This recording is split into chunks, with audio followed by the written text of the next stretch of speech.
Le testament du patriarche Asher. Sur les deux faces de vices et vertus.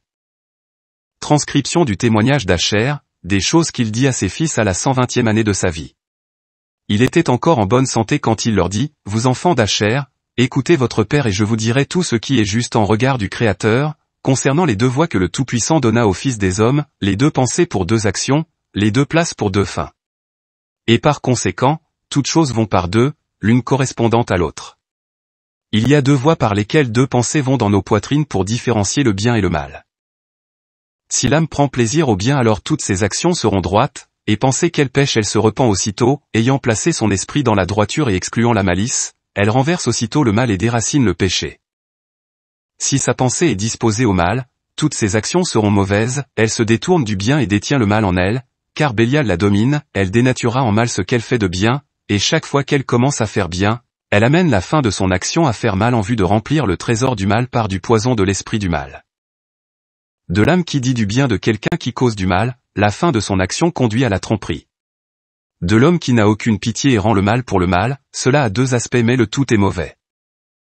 De l'homme qui aime quelqu'un qui fait le mal, qui cohabite s'implique avec le mal et choisirait de mourir pour sa cause, même pour une mauvaise raison, en cela il y a deux aspects mais le tout est mauvais, car bien qu'il y ait de l'amour, ce n'est que méchanceté qui cache le mal, cela semble être bon mais la fin de l'action apporte le mal.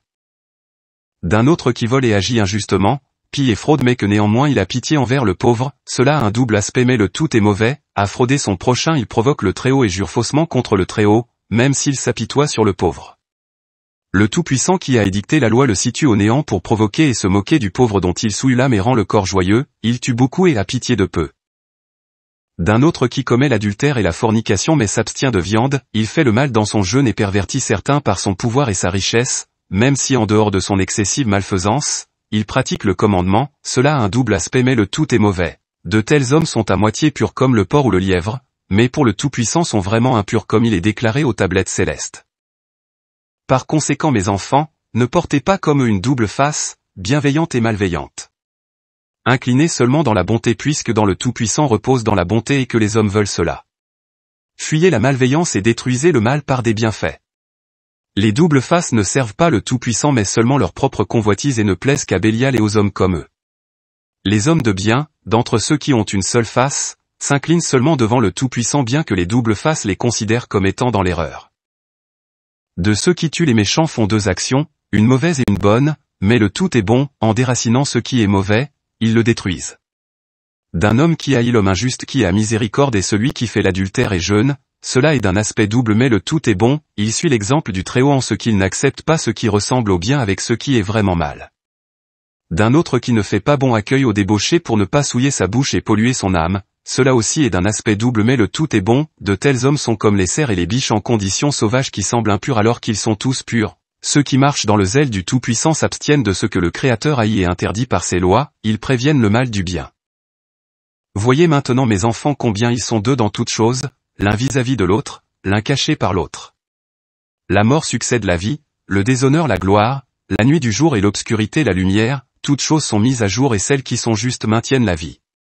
Pour cette raison, la vie éternelle est dans l'attente de la mort. Non qu'on puisse dire que la vérité est un mensonge, ni vrai faux, car toute vérité est sous la lumière, comme toutes choses sont dessous du Très-Haut. J'ai éprouvé toutes ces choses durant ma vie sans m'écarter de la vérité du Très-Haut, j'ai recherché les ordres du Très-Haut en avançant de toute ma force avec un visage unique, et suivant ce qui est bon. Prenez garde aux ordres du Tout-Puissant pour suivre la vérité avec une face unique mes enfants, car ceux qui sont double face reçoivent double sanction. Méprisez tous les esprits d'erreur qui s'acharnent sur les hommes qui gardent la loi du Très-Haut, sans donner autant d'importance au mal qu'au bien, mais observez toutes choses qui sont vraiment bonnes et gardez-les avec toutes les lois du Très-Haut en y adhérant comme chemin de vie pour y trouver le repos. Car les buts auxquels les hommes aspirent démontrent qu'ils sont droits et se font connaître aux anges du Créateur et aux anges du mal Bélial. Lorsque la mauvaise âme quitte, elle est harassée par le mauvais esprit qu'elle engageait par ses mauvais désirs et actions. Mais si quelqu'un est en paix dans la joie, il vient à connaître l'ange de paix et entre dans la vie éternelle. L'âme agitée est tourmentée d'un esprit mauvais qui sert autant sa convoitise que ses mauvaises actions. L'âme dans le calme et la joie reconnaît l'ange de la paix qui la rassure de vie. Mes enfants, ne devenez pas comme les sodomites qui ne reconnurent pas les anges du Tout-Puissant et périrent pour toujours. Je sais que vous pécherez et que vous serez livrés aux mains de vos ennemis, la terre sera alors déserte et vous serez dispersés aux quatre coins de la terre, vous serez réduits à néant, comme une eau inutile, par la dispersion jusqu'à ce que le Très-Haut visite la terre et vienne comme un homme. Il mangera et boira avec les hommes de paix et brisera la tête du dragon par l'eau. Il sauvera Israël et toutes les nations, le Tout-Puissant parlera en la personne d'un homme. Et pour cette raison, dites ces choses à vos enfants pour qu'ils ne lui désobéissent pas. Car j'ai lu dans les tablettes célestes qu'ils lui désobéiront vraiment et agiront déloyalement contre lui en ne donnant pas d'attention à la loi du Tout-Puissant mais aux lois des hommes. Et pour cette raison vous serez dispersés comme mes frères Gad et Dan qui ne reconnurent pas leur propre terre, tribu et langue. C'est le Très-Haut qui vous réunira ensemble dans la foi, par l'espérance de sa tendre pitié, pour la cause d'Abraham, d'Isaac et de Jacob. Et quand il leur dit ces choses, il ajouta, enterrez-moi à Hébron. Asher tomba alors dans un sommeil paisible et mourut. Ses fils firent ensuite comme il leur dit, ils l'emportèrent pour le placer avec ses pères.